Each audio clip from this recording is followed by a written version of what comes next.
बिस्मिल्लाहिर्रहमानिर्रहीम। अस्सलामु अलैकुम वरहमतुल्लाहि वबरकातुहू। डियर स्टूडेंट्स एंड व्यूअर्स, मैं मोहम्मद सलमान सुल्तान हाजिर हूं आपकी खिदमत में एक बार फिर से एक नए एजुकेशनल वीडियो के साथ अपने YouTube channel being genius beyond the talent के साथ। उम्मीद है हमेशा की तरह ये वीडियो भी आपको जरूर पसंद आएगा। चैनल को सब्सक्राइब करने के लिए बहुत शुक्रिया। अगर आप में से किसी ने इस चैनल को अभी तक सब्सक्राइब नहीं किया है तो प्लीज इसे सब्सक्राइब करें और साथ ही बेल आइकन को जरूर प्रेस करें ताकि अगली आने वाली वीडियोस की नोटिफिकेशंस भी आपको बराबर मिलती रहे और साथ ही लाइक और शेयर करना ना भूलें। तो चलिए शुरू करते हैं आज की अपनी एजुकेशनल वीडियो। आज का हमारा टॉपिक है 9th standard unit 2.1 comparisons. Comparisons ये एक पोएम है। कंपैरिजन के मानी होते हैं मुआजना करना, एक चीज को दूसरी चीज की तरह बताना, इसे मुआजना कहते हैं। तो इस पोएम के अंदर कई सारी चीजों का मुआजना किया गया है। Actually we never feel about it. There is a vast diversity in the world around us. हमारे अतराफ कई सारी चीजें हैं जिनके अंदर इख्तिलाफ पाया जाता है, लेकिन हम उसकी तरफ कभी तवज्जो नहीं देते। शायर ने इस नज़म के ज़रिए हमारी तवज्जो उसी जानिब खींचने की कोशिश की है। इस नज़म के अंदर कुल 7 स्टांजाज हैं और हर लाइन में पोएट ने एज का इस्तेमाल किया है। ये एज का इस्तेमाल इस नज़म की खूबसूरती को और ज़्यादा बढ़ा देता है। तो चलिए शुरू करते हैं पहले स्टांजा से। Comparisons fast as a spaceship, slow as a snail. Fast as a spaceship, इतना तेज जितना कि स्पेसशिप होता है, खलाई तैयारा। स्पेसशिप खलाई तैयारा, खला में सफर करने वाले जो तैयारे होते हैं, रॉकेट वगैरह, इनकी रफ्तार सबसे ज्यादा तेज होती है। तो ये तैयारों की रफ्तार की तरह फास्ट एज अ स्पेसशिप, इतना तेज जितना कि खलाई तैयारा। Slow as a snail, slow धीमा, इतना धीमा एज अ स्नेल, जैसा कि स्नेल, स्नेल कहते हैं घोंगे को। घोंगा एक छोटा सा कीड़ा होता है जो बहुत ही सुस्त रफ्तार से चलता है, तो उसकी मिसाल यहां दी जा रही है। इन दोनों पर अगर हम गौर करें, स्पेसशिप और स्नेल, तो दोनों में एक चीज सामने आती है, वो है स्पीड या रफ्तार। स्पेसशिप बहुत ज्यादा तेज रफ्तार होता है जो हजारों किलोमीटर का सफर तय कर लेता है कुछ ही वक्त में, और घोंगा जो सबसे ज्यादा स्लो कीड़े मकोड़ों में से एक है। तो यहां पर स्पीड को मद्देनजर रखा गया है। Big as a dinosaur, big बड़ा, एज अ डायनासोर, इतना बड़ा जैसा कि डायनासोर। ये जमाने कदीम के अंदर जानवर गुजरे हैं जो आपने टीवी वगैरह पर देखे होंगे कि एक बहुत बड़ी जसामत का जानवर था जो गोश्तखोर भी था और कुछ उसमें सब्जीखोर भी थे। ये इतनी बड़ी पहाड़ों की तरह जसामत वाले जानवर थे। तो यहाँ उससे कंपेयर किया जा रहा है कि बिग एज अ डायनासोर, इतना बड़ा जैसा कि dinosaur. Small as a nail, small इतना छोटा, एज अ नेल जैसा कि नेल, नेल मीन्स नाखून। तो इतना बड़ा जितना कि डायनासोर और इतना छोटा जैसा कि नाखून। एक स्टांजा यहां खत्म हुआ। चलिए दूसरे स्टांजा की तरफ। Fierce as a tiger, fierce खूंखार, खौफनाक। फियर्स एज अ टाइगर, इतना खूंखार जैसा कि टाइगर, शेर। Gentle as a lamb, gentle कहते हैं शरीफ मासूम को, तो जेंटल इतना मासूम या शरीफ, एज अ लैम्ब जैसा कि लैम्ब जो भेड़ होती है, जो बहुत ही मासूम होती है, और टाइगर बहुत खौफनाक होता है। तो ये दो चीजें यहां पर, और यहां जिस चीज को मद्देनजर रखा है पोएट ने, वो है कैरेक्टर। यानी शेर का जो किरदार है वो खौफनाक है, और भेड़ या मेंढी का जो किरदार होता है वो बड़ा ही शरीफ किस्म का होता है। Sour as a lemon, sour खट्टा, तुर्श, एज अ लेमन जैसा कि लीमू, स्वीट एज जैम और मीठा जैसा कि जैम। तो यहां पर तुर्श और मीठा दोनों चीजें एक ही वक्त में यहाँ पर पोएट ने इस्तेमाल की है, कंपेयर किया है। तो यहाँ पर टेस्ट यानी कि मजा, इस चीज को शायर ने मद्देनजर रखा है। Dry as the desert, dry खुश्क, एज द डिजर्ट जैसा कि डिजर्ट यानी रेगिस्तान, इतना खुश्क जितना कि रेगिस्तान, जहां पर पानी का कतरा भी नहीं मिलता है जल्दी, उसे कहते हैं रेगिस्तान। चारों तरफ गर्म रेत होती है। तो ड्राई एज द डिजर्ट, ऐसा गर्म, ऐसा खुश्क जैसा कि रेगिस्तान। Wet as the sea, wet यानी गीला, वेट एज द सी, और इतना गीला जैसा कि समंदर, समंदर में हमेशा पानी होता है। तो ये दो चीजें यहां पर कंपेयर की गई, जिसमें प्रेजेंस ऑफ वाटर यानी कि पानी की मौजूदगी को शायर ने अपने सामने मद्देनजर रखा है। चलिए अगली line. Square as a house, square, square के मानी होते हैं मुरब्बा शक्ल का जिसके चार दीवारें हों।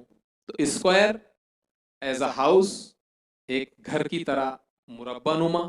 राउंड एज अ पी, और गोल शक्ल वाला, राउंड दायरवी शक्ल वाला, एज अ पी जैसा कि पी होता है, मटर के दाने जो होते हैं उनको पी कहा जाता है। तो उसकी तरह गोल, घर की तरह चौकोन, या फिर मटर के दाने की तरह गोल। तो यहां पर शेप को मद्देनजर रखा है पोएट ने। Cool as a cave, cool ठंडा, एज अ केव, केव कहते हैं गार को। पत्थरों के जो गार होते हैं आमतौर पर बड़े ठंडे होते हैं। गर्मी के मौसम में भी अगर आप किसी गार में गए होंगे तो ठंडी का एहसास अंदर होता है। तो कूल एज अ केव, इतना ठंडा जैसा कि गार। वार्म एज अ टोस्ट, और इतना गर्म जैसा कि टोस्ट, टोस्ट को आमतौर पर गर्म करके खाया जाता है। तो यहाँ पर ठंडा और गर्म, इन दो चीजों को शायर ने मद्देनजर रखा है, यानी कि टेम्परेचर, दर्जे हरारत को पेश किया गया है। Noisy as a road drill, noisy शोर शराबा करने वाला। तो noisy as a road drill, road drill होता है जो रास्तों पर आमतौर पर खुदाई के लिए इस्तेमाल किया जाता है, पत्थरों को तोड़ने के लिए। तो वो जो रोड ड्रिल होता है वो बहुत ज्यादा आवाज और शोर करता है, तो उसको नॉइजी कहते हैं। Noisy as a road drill, वो रास्ते पर ड्रिल करने वाले मशीन की तरह शोर करने वाला। क्वाइट एज अ घोस्ट, और क्वाइट यानी खामोश, पुरसुकून। Quiet as a ghost, ghost कहते हैं भूत को। तो एक भूत की तरह खामोश। हालांकि ये गैर मरई चीजें हैं, लेकिन शायर ने यहाँ पर उसको इस्तेमाल किया है। तो आमतौर पर किस्से कहानियों में कहा जाता है कि भूत हमेशा खामोश होता है, तो उसकी खामोशी को यहाँ इस्तेमाल किया गया। शोर और खामोशी दोनों चीजें, यानी कि साउंड, आवाज को शायर ने इन दो लाइन के अंदर मद्देनजर रखा है। Strong as an ox, strong ताकतवर, एज एन ऑक्स, ऑक्स जो होता है एक बड़ा भैंसा, उसको कहते हैं, ये बहुत ज्यादा ताकतवर होता है, तो उसकी तरह ताकतवर। वीक एज किटन, और कमजोर, वीक एज किटन, किटन कहते हैं बिल्ली के बच्चे को, जो बहुत ही ज्यादा कमजोर होता है। तो एक तरफ एक बड़ा जानवर है, बड़ा बैल या भैंसा जो बहुत ताकतवर होता है, और दूसरी तरफ है बिल्ली का छोटा सा मासूम बच्चा। तो इन दोनों का फिजिकल पावर यहाँ पे दिखाया जा रहा है, कंपेयर किया जा रहा है। Hard as a rock, hard सख्त, एज अ रॉक, रॉक यानी चट्टान, इतना सख्त जैसा कि पत्थर की चट्टान, हार्ड एज अ रॉक।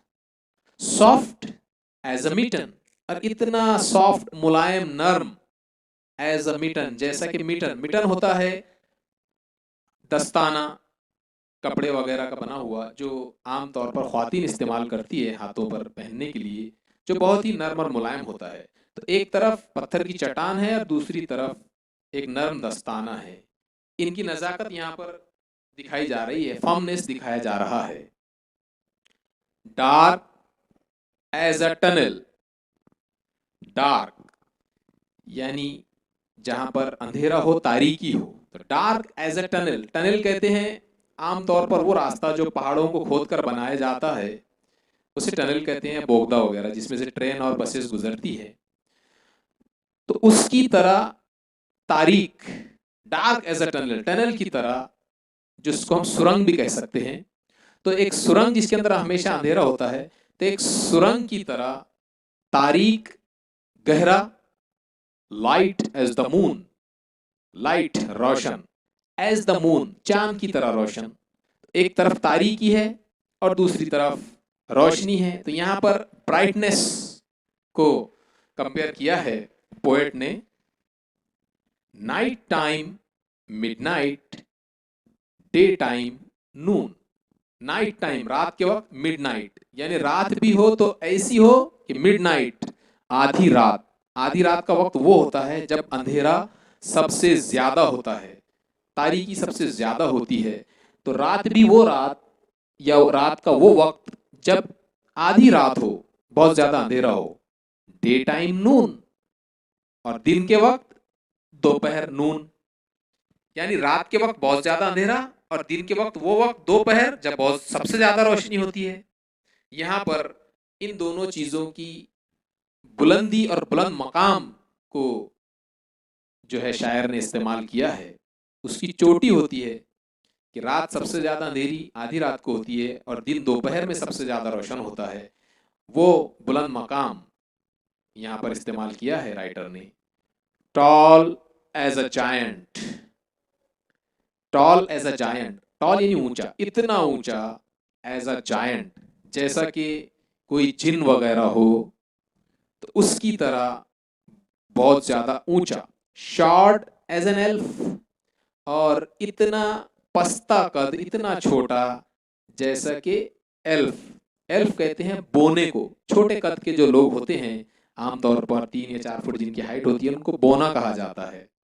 तो एक जिन की तरह ऊंचा, टॉल लंबा ऊंचा, या शॉर्ट एज एन एल्फ एक बोने की तरह छोटा। तो यहां पर हाइट को कंसीडर किया है राइटर ने।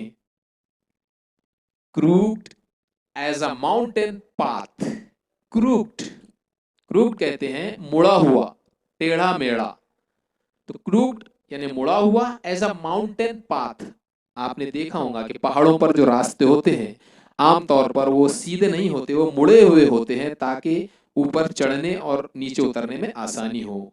तो पहाड़ी रास्ते की तरह मुड़ा हुआ, crooked as a mountain path, straight as a shelf, और इतना सीधा, स्ट्रेट एज अ शेल्फ जैसा कि शेल्फ होता है अलमारी के अंदर जो खाने बने होते हैं, फ्रिज या किसी अलमारी में, उसको शेल्फ कहते हैं। वो बिल्कुल सीधे होते हैं, उसको टेढ़ा नहीं रख सकते, वरना उसमें रखी कोई भी चीज गिर जाएगी।